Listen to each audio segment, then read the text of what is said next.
In a 30-year career, I'd never been asked to sign an NDA before. Hi everyone, welcome to another episode of E-Junkies. It's a pretty big episode this time because we're going to be looking at Moon Knight, which is the upcoming Marvel Disney Plus series.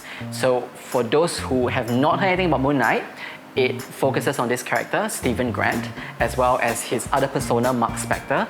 So this character suffers from dissociative identity disorder, and they can actually tap on the powers of the Egyptian god Khonshu to transform into, well, Moon Knight. And the titular superhero is actually played by Oscar Isaac. And they're on a mission to stop the charismatic religious cult leader known as Arthur Harrow from unleashing some Egyptian god on the world, because again, it's a world-ending threat. And the cult leader is actually played by Ethan Hawke. So here at AsiaOne, we're very excited because we had the opportunity to speak to Ethan, who is a veteran in the industry. I mean, you would know him from his films such as Before Sunrise, Before Sunset, Before Midnight, Boyhood. He is critically acclaimed actor, he's a screenwriter, he's a director. So it was really just such a joy to be able to speak to him, and let's hear what he has to say. Hi Ethan, it's Brian from AsiaOne Singapore. Hey, how are you? Your performance. First question, so in a recent interview you talked about how when you go dark, people don't unsee that side of you, and I guess it's particularly relevant for you because you're known to play characters who are romantic, sensitive, dependable, like really positive traits. So what was it like to kind of shed that image and just really go dark for this one? Well, it's part of an actor's job, right? You got to keep changing. You have to keep trying to find ways to change. And one of the ways that I've always tried to push myself to grow, which is really subtle, but hopefully an easier way to do it, is just to keep working inside different genres. I've done horror movies and dramas and Westerns and sci-fi, and the Marvel universe seemed like a great way to push myself and to start playing the antagonist. Just to move myself to change and adapt. Is there anything that you think you have in common with Arthur? Well, we look a lot alike. No, there was a part of me, I remember when I was a little kid, my grandmother really wanted me to be a preacher. So I always had that in the back of my head that I should be a preacher.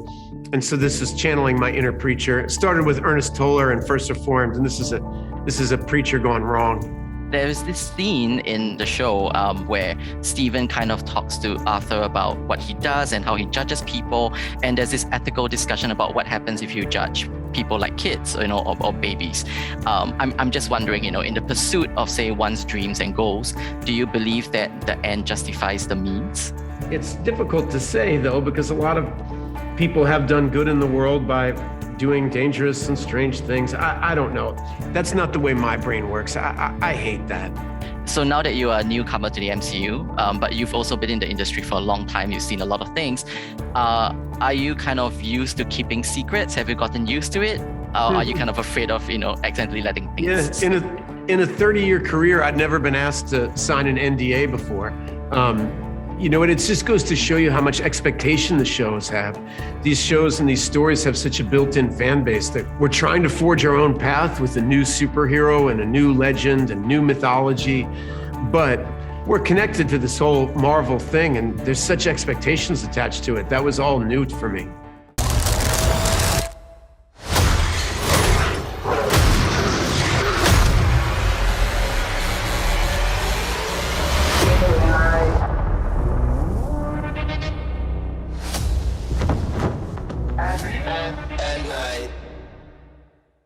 So I don't know if you could tell, but I was actually a little bit starstruck talking to him because, as someone who is a fan of Hollywood, who is a fan of pop culture, who works in this line, it's all these little moments that you live and breathe for because you're speaking to somebody who's so known in the industry.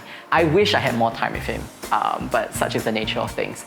Nevertheless, it is a thrilling opportunity to be able to speak to Ethan Hawke. So Moon Knight runs for 6 episodes, and I think after having watched the first 4, all I will say is it's really unlike any Marvel project that they've created. I know Marvel says this a lot about some of their recent shows, but it is really true. Firstly, mental health is at the forefront of the show because Stephen Grant suffers from DID. So you get to see that very fractured personality and fractured mind. And you also get to see Moon Knight and who he is as a hero. He is not like your typical goody two-shoes hero. He kind of goes to extremes and he takes certain measures in order to achieve his goals. It's a bit dark and serious in that sense, but it's also comedic. The show is kind of a mix of like Indiana Jones, with Tomb Raider, and The Mummy, but the Brendan Fraser one, not the recent one, and a bit of the Venom, I think. That's my opinion of it. 4 episodes in, I still feel like there's a lot more to be explored. I need answers, and I just feel like it's one of those things where you just have to trust Marvel to bring you on that journey. It's going to be an exciting one, I'm quite sure, and I cannot wait to see what's going to happen next. So Moon Knight premieres on Disney Plus on March 30th, don't forget to catch it. Thank you for joining us on this episode of E-Junkies. So if you enjoyed it, don't forget to like, share and subscribe so you don't miss more similar content. I'll see you next time. Bye!